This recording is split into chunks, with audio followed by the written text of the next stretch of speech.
Hello friends, हम लोग ने एक बुक रीडिंग का सिलसिला चालू किया है।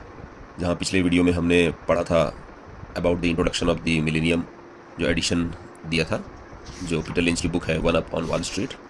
तो इसमें हम ऑलरेडी पिछले वीडियो में introduction to millennium edition discuss कर चुके हैं।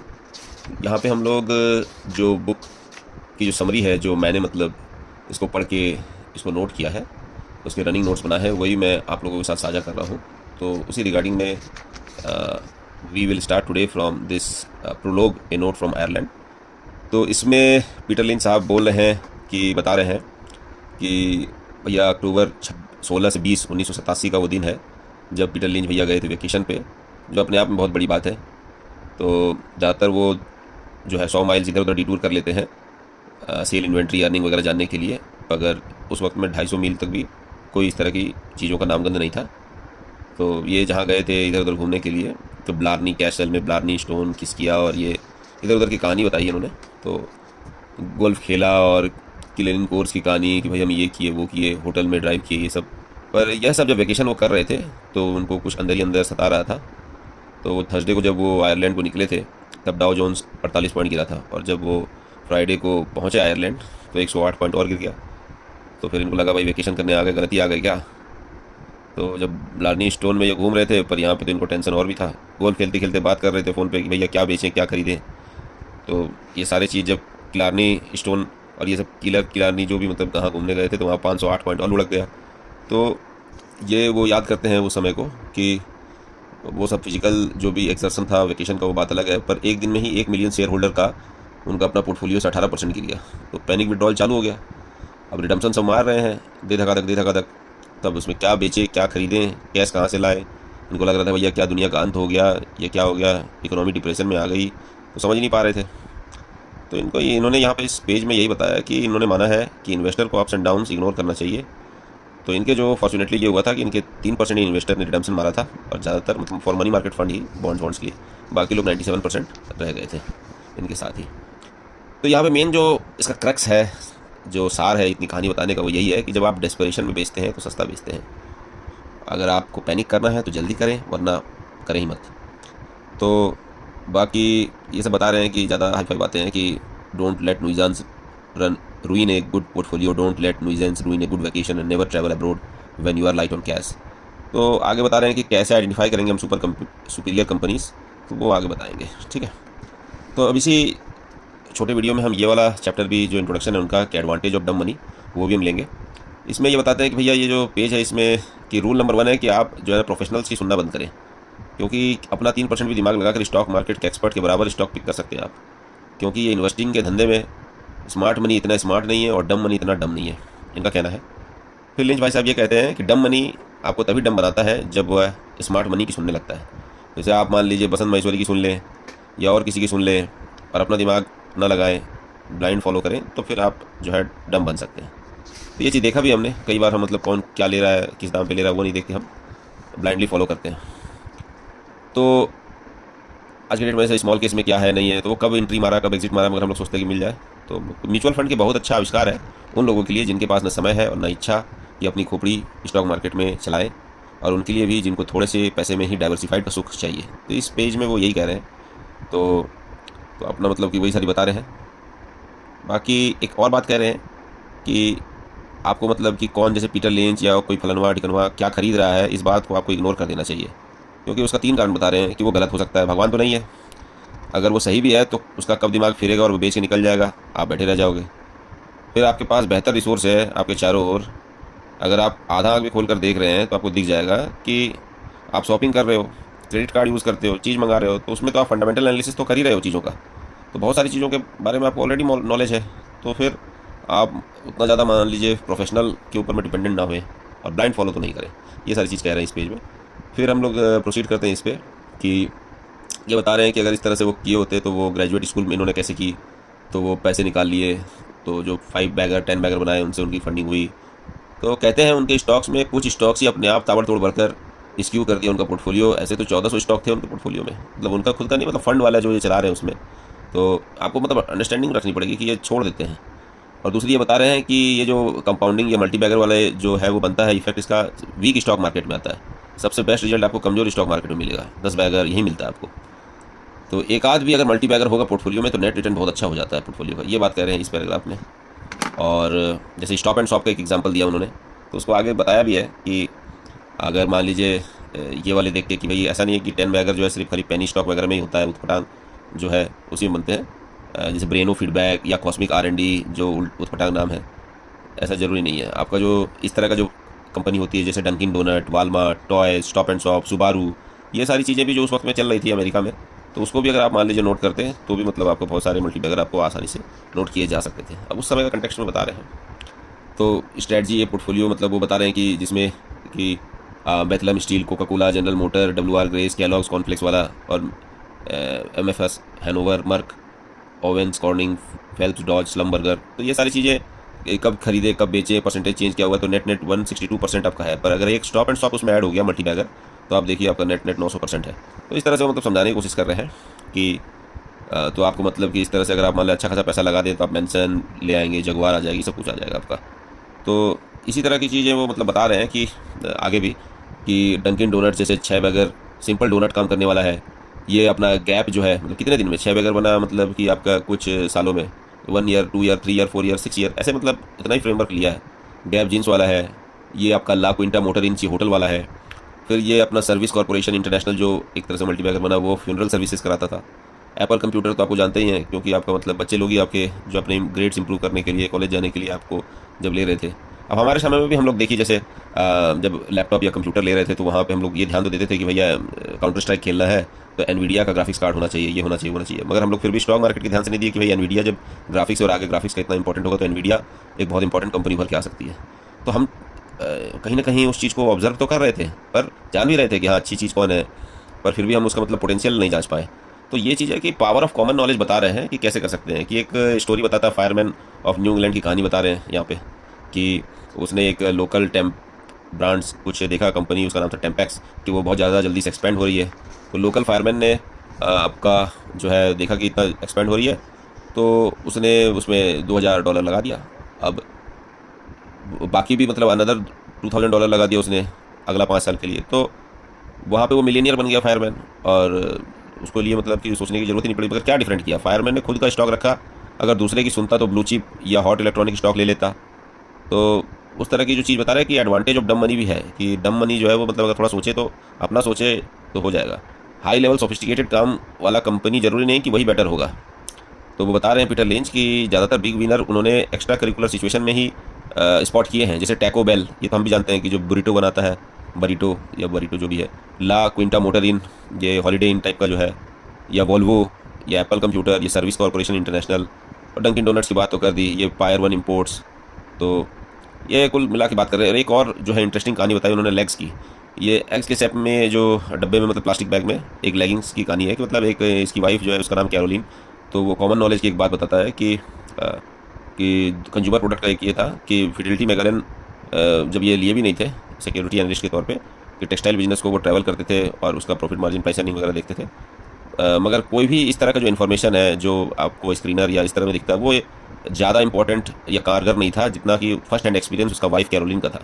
क्योंकि वो ग्रोसरी स्टोर जाके ही उसको पता चल गया था कि ये वंडरफुल प्रोडक्ट है, कि वहाँ पे जो रैक होता है ग्रोसरी स्टोर में, वहीं पे मान लीजिए लेडीज़ के गारमेंट्स वगैरह भी रहते हैं उसके होज में, तो उसमें ही कलरफुल प्लास्टिक के अंदर में वो हेंस कंपनी का ही था। तो वो हुआ। इसमें एक और कहानी बताई है इन्होंने कि जो टेस्ट मार्केटिंग कर रही थी हेंस, तो जो भी मतलब सुपर मार्केट से निकलती थी औरतें, उनसे पूछा कि क्या आपने मतलब पैंटी होज वगैरह खरीदा, तो लगभग ने हाँ कहा। तो जब ब्रांड का नाम पूछा तो कोई कह नहीं पाया। मतलब बिना ब्रांडिंग के माल इतना उठ रहा है, तो सोचो जब इसमें ब्रांडिंग का तड़का लगेगा तो क्या 4 चांद लग जाएंगे। तो ये चीज़ वहाँ पे मतलब कंपनी देख के बहुत खुश हुआ हेंस वाले। तो ठीक है, आज के डेट में हमारे यहाँ इंडिया वाली कंपनी नहीं कर सकती, क्योंकि हमारे यहाँ पे मतलब थोड़ा सा कंजर्वेटिव है, यहाँ जाके नहीं पूछ सकते भाई कि आपने खरीदी कि नहीं खरीदी। ठीक है, तो मगर फिर भी जैसे है बाकी चीज़ों में है, जैसे अभी गो फैशन का, गो कलर्स का जो लेगिंग्स आता है, आप वाइफ से या और किसी से पता कर सकते हैं कि वो क्या बढ़िया क्वालिटी है कि इन्फीरियर है। तो जैसे उन्होंने सुपीरियर प्रोडक्ट को नोट कर लिया। अभी उन्होंने नोट किया कि भाई इसमें ये थोड़ा सा इसका जो दाना है, फैब्रिक है, अच्छा है, फिर इसमें सलवट नहीं आती। और जो हेंस है उसने एक मतलब कि मार्केटिंग स्ट्रेटजी बहुत अच्छी करी, कि जो रेगुलर स्टॉकिंग्स बेचता था वो डिपार्टमेंट स्टोर में बेचता था। पर अब इसने जो ये लेग्स वाला जो इसका धंधा चालू किया, वो क्योंकि डिपार्टमेंट स्टोर में लोग अक्सर औरत जो आती थी वो लगभग 1.5 महीने में आती थी, 6 वीक्स में, और जबकि ग्रोसरी स्टोर में भी वहाँ पे चलन था कि ग्रोसरी स्टोर में, अभी हमारे यहाँ पे भी मतलब कैंटीन वैंटीन में तो दिख ही जाता है कपड़े वपड़े इस तरह के, पर जो है वहाँ पे चलन था कि ग्रोसरी स्टोर में भी मतलब कि ये स्टॉकिंग्स वगैरह बिक जाए। तो वहाँ पे अगर आप देखेंगे कि हर वीक में 2 बार आ जाती हैं लेडीज़, तो वहाँ पे इतनी बार नज़र पड़ेगा तो वो मान लीजिए लेके जाएंगी। तो एक अंडा रूपी प्लास्टिक का शेप में कलरफुल अगर आपके ग्रोसरी कार्ट में दूर से ही नज़र आ जाता था, गिन के आप बता सकते थे कि कितना माल बिक रहा है कितना नहीं बिक रहा है, तो वो लेग्स का ही है, तो प्रोप्राइटरी आइटम है, तो वो मतलब वो शेप वगैरह सारी चीज़। और ये बहुत आसान था कि कोई भी मतलब इजीली फाइंड कर सकता था कि लेग्स जो है वो हेंस के द्वारा बनाया जा रहा है और हेंस जो है लिस्टेड है न्यूयॉर्क स्टॉक एक्सचेंज में। तो ये बताना चाह रहे हैं कि सिंपल सी चीज़ें मतलब कि कंज्यूमर ब्रांड पे थोड़ा सा इनका ज़्यादा झुकाव मालूम पड़ता है पीटर लिंच भाई साहब का।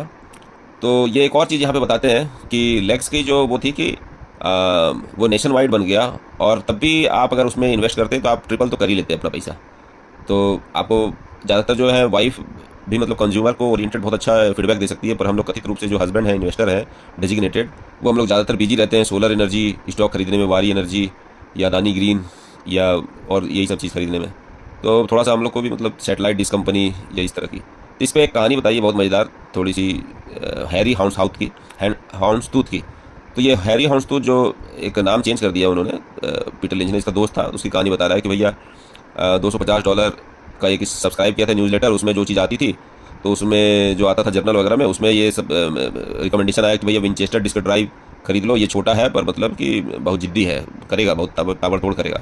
तो उसको हाउंड्सटूथ को कुछ नहीं पता था, मतलब घंटा नहीं पता उसको कि भैया विंचेस्टर डिस्क ड्राइव क्या करती है नहीं करती, पर वो सोचा कि भैया मेरिल लिंच ने अपने एग्रेसिव बाई की लिस्ट में लगाया है तो मेरिल लिंच पागल थोड़ी है।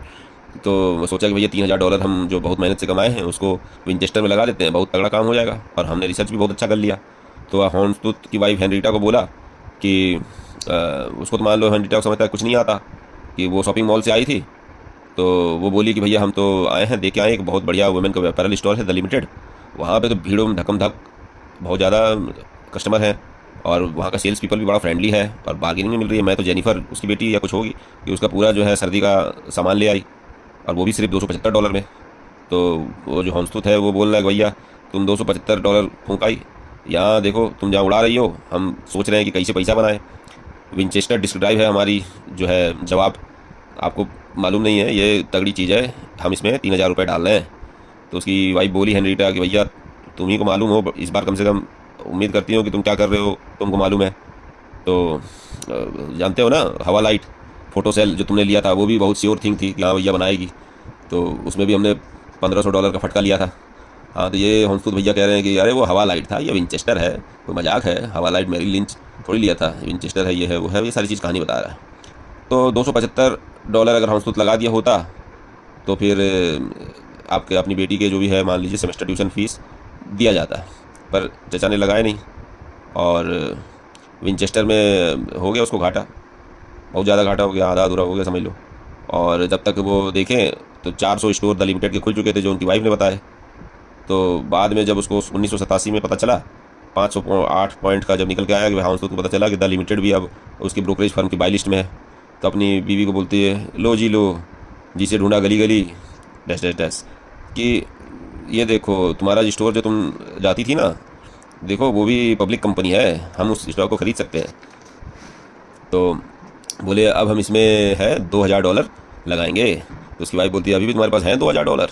हाँ हाँ है, और भी हो जाएंगे तुम्हारी फेवरेट स्टोर की मदद से, अब हमारे भाग जागेंगे। पर वाइफ बोलती है भैया अब हम तो लिमिटेड स्टोर में ख़रीदते नहीं हैं, अब तो वो बहुत ज़्यादा ओवर प्राइस है, और उसका जो आइटम है वो भी यूनिक नहीं है, अब बाकी स्टोर में भी वही माल मिलता है। तो हंस तो भैया तो अड़ियल, अरे उससे क्या है भाई, जो है हम बोल रहे हैं, तो मैं हम शॉपिंग की बात थोड़ी कर रहे हैं, हम इन्वेस्टिंग की बात कर रहे हैं। तो हंस तो चचा ने ले लिया $50 में, उसके ऑल टाइम हाई में, और बाद में वो हो गया $16। तो वो बाद में बेच के निकले और वापस खुश हो लिए कि भैया हम तो लिमिटेड लॉस किए हैं, बहुत ज़्यादा लॉस तो किए नहीं। तो ये भी एक है, एक क्वेश्चन अब आ गया है, is this a public company. तो बहुत सारी चीज़ है कि हम ये मतलब पीटर लिंच कह रहे हैं कि भैया हमने हाउंसटूथ का बहुत मजाक उड़ा दिया, पर हम भी मतलब बहुत सारे इस तरह के जो है स्टोरी छोड़े हैं। तो इग्नोरिंग अगर प्रॉमिसिंग अपॉर्चुनिटी की बात हो तो हम भी मतलब वैसे ही उतना ही काबिल आदमी है। तो जैसे पेबल बीच गोल्फ कोर्स की बात करते हैं कि हम मुझे कभी पता ही नहीं था कि भैया ये भी एक पब्लिक कंपनी है, पेबल बीच गोल्फ कोर्स। अब गोल्फ कोर्स कब से कब पब्लिक कंपनी हो गई, पर हम कभी मतलब पूछने की जहमत ही नहीं उठाए कि ये भी हो सकता है। तो मतलब आपको देखना पड़ेगा चारों ओर, और लकीली आपके आसपास इर्द गिर्द ही बहुत सारे 10 बैगर्स तो आपको मिल जाएंगे। तो लार्ज पोर्टफोलियो में तो हमको कई 10 बैगर हिट करने पड़ेंगे। अगर आपका स्मॉल पोर्टफोलियो है तो आपको सिर्फ एक 10 बैगर हिट करना पड़ेगा और आपकी मतलब ठीक ठाक नैया लग जाएगी। तो जैसे लेग्स हो या डंकिन डोनट्स हो या आप कॉफ़ी पी रहे हो, जो भी हो, आप रिसर्च एनालिस्ट का काम ये भी होता है वॉल स्ट्रीट का कि भैया स्टोर विजिट करे और प्रोडक्ट्स को टेस्ट करे, कि ये भी एक क्रिटिकल एलिमेंट है। और ये एक जो एलिमेंट है अभी हम इस बुक को डिस्कस कर रहे हैं, ये एक एलिमेंट जो है अपने अपने फिशर भाई साहब, वो भी स्कटल बट जो उनका एक मेथड है उसमें वो भी इसी चीज़ की बात करते हैं कि मतलब ज़मीनी तौर पे सूंघना कि कहाँ क्या है, कि कुछ है दम। ठीक है, तो मेरिल लिंच ये सब मतलब ये डम मनी के एडवांटेज हैं। बहुत ज़्यादा नाम होने के बाद जब वो लोग रिकमेंड करते हैं तो वो सब सारी चीज़ें बेकार ही निकलती हैं। फिर गिगिंग द गीगा हर्ट्ज की एक बात बता रहे हैं कि आम आदमी जो है पता नहीं क्या कारण है कि उसको लगता है कि नॉर्मल चीज़ में अगर हम पैसा लगाएंगे तो हमारा पैसा नहीं बनेगा। पीटर लिंच नोट मार रहा है कि सिंपल चीज़ छोड़कर पता नहीं क्यों लोग कॉम्प्लेक्स चीज़ में पैसा लगाना स्टाइलिश समझते हैं। अरे भाड़ में जाए ऐसा प्रोडक्ट जो आपको समझने में तेल निकल जा रहा है। अब इस तरह उस तरह का वैसे कंपनी है 1 megabit S RAM, C MOS, metal oxide, IO array processor, 16 byte dual port memory, high band 6 gigahertz. तो उसके ये बोलते हैं gig me gigahertz and whetstone me megaflop. If you couldn't tell if that was a racehorse or memory chip, you should stay away from it, even though your broker will be calling to recommend it as the opportunity of the decade to make countless nanobags. तो ये एक अपने पहले वाले जो हम लोग ने पढ़ा था उससे भी रिलेट करता है, जहाँ पे वो कहते हैं कि ज़्यादातर जो हमने इन्वेस्टर देखे हैं वो ज़्यादातर टेक्नोलॉजी से डरने भागने वाले रहे हैं। तो इसकी एक मतलब छोटे छोटे एनिक्डोट्स बता रहे हैं आपको पीटर लिंच। फिर a pox on the cable patch, यहाँ पे भी हमारे जो है एक बता रहे हैं इसकी कहानी कि एक लोकल मॉल में तो हम क्या करें कि मतलब जो है कंज्यूमर सिंपल चीज़ देखने के चक्कर में कि लोकल मॉल में फूड कोर्ट या हॉट प्रोडक्ट कुछ भी कंपनी कहीं भी बेच रही है तो उसमें पैसा लगा दे। मतलब नहीं, इसका एक मतलब एक बहुत बढ़िया एग्जांपल बताती हैं कि इतना आसान अगर होता तो बिल्डर और यप्पी 7-Eleven वगैरह में जो है पैसा नहीं खोते अपने पीटर लिंच भैया। तो हाउ अबाउट कोलिको। कोलिको का एक डॉल था, मतलब कैबेज रूबी पत्ता गोभी जैसा कुछ मशहूर डॉल हुआ करता था बीच में, पर मतलब कि बेस्ट सेलिंग टॉय था वो शताब्दी का। तो फिर भी वो एक मीडियोकर कंपनी को जिसका बैलेंस शीट बेकार था उसको बचा नहीं पाया। तो मतलब कंपनी ने काफ़ी पैसा खर्च कर दिया वीडियो गेम में, इधर उधर लूट पिट गया। तो वो सारी चीज़ के कारण उसको बाद में 1988 में बैंक्रप्सी घोषित करना पड़ा। तो finding the promising company is the only first step, the next step is doing the research, ये कहते हैं पीटर लिंच भाई। तो all my failures notwithstanding during the 12 years, तो वो ये थे कि thanks to some little known and out of favour stocks I have been able to discover and then research on my own. ठीक है, वो बोलते हैं कि doesn't take much to outsmart the smart money, because as I have said isn't smart money isn't always very smart. तो बाकी फिर इस वीडियो को हम लोग यहीं पे ख़त्म करते हैं। यहाँ पे आगे चैप्टर का बताएं कि किस तरह से how to size up competition, picking winner, what to look in a company, how to avoid, how to use broker, annual report वगैरह, how to make various number, book value, P ratio, cash flow, वो सारी चीज़ें बताएंगे ये कि किस तरह से फिर डिज़ाइन पोर्टफोलियो का करना है और कब तुमको ध्यान रखना है, कब खरीदना है, कब बेचना है, और ऑप्शन फ्यूचर के क्या फटके हैं। तो general health of wall street, American enterprise, stock markets, जो भी इन्होंने 20 ऑड ईयर्स अब तो 30 में नोट किया है, वही सारी चीज़ें करेंगे। इसके बाद फिर हम लोग अगले में प्रोसीड करेंगे। Thank you.